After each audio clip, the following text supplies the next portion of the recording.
Hey guys, how you doing? I thought I would beat the situation before it happens. So I'm going to talk a little bit about the tiebreakers that we have in the league right now. And this is most important for Bo and Keith right now. Of course, this situation can happen any year, but I'm just going to explain to what you can look forward to the week and what you can possibly cheer for on your teams. As of now, what we do for the tiebreaker is always wins. So the wins, except that like the only exception is the wild card switch over. That's just points. But in everything else, it's always comes down to wins. Now, I foresee a situation where there's a good possibility where it could end up with pitter patter with 5 wins, the Mustangs with 5 wins, and the Islanders with 5 wins. So this is a three-way tie. So I'm going to explain how this three-way tie would get broken. So obviously, wins are out the door because all three teams have the same amount of wins. So basically, you would do kind of like a round robin between the teams on what they played this year and see whoever had the best record, kind of like the Memorial Cup, how it's done. Whoever has the best record would be first, second, and third, vice versa in that. But the problem with this year is that and it could happen any year because the schedule is unbalanced. That Pitter Patter and the Islanders played each other twice, and both teams only played the Mustangs once. So basically, in this format, the Mustangs only have a 1-1 record.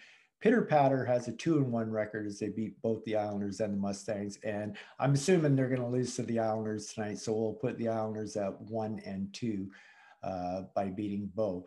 So in this situation, since it's unfair to Keith because Keith didn't play enough games, this is when we go to percentage. So we take the percentage. So basically, Bo, you're 2-1. That's a 667 percentage. Keith, 1-1. That's a 500 percentage.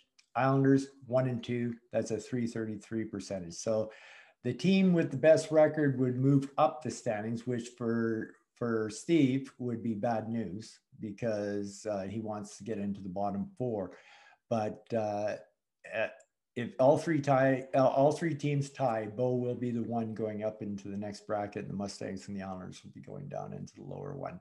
Now, it's also possible that the Islanders don't win this week, and they're automatically in the bottom four. And then in that situation, we would come down to head to head with Pitter Patter and the Mustangs. And once again, in that situation, Pitter Patter head to head beat the Mustangs 5-2. So once again, Steve would go up into the upper bracket and Keith would go down to the lower one. So that's how three-way ties break. I thought I'd nip this in the bud before anything happens, before we even go into next week. So you have an explanation, you know what's on the line, you can know what to cheer for, etc. There's a lot of ways that we may not even have this three-way tie.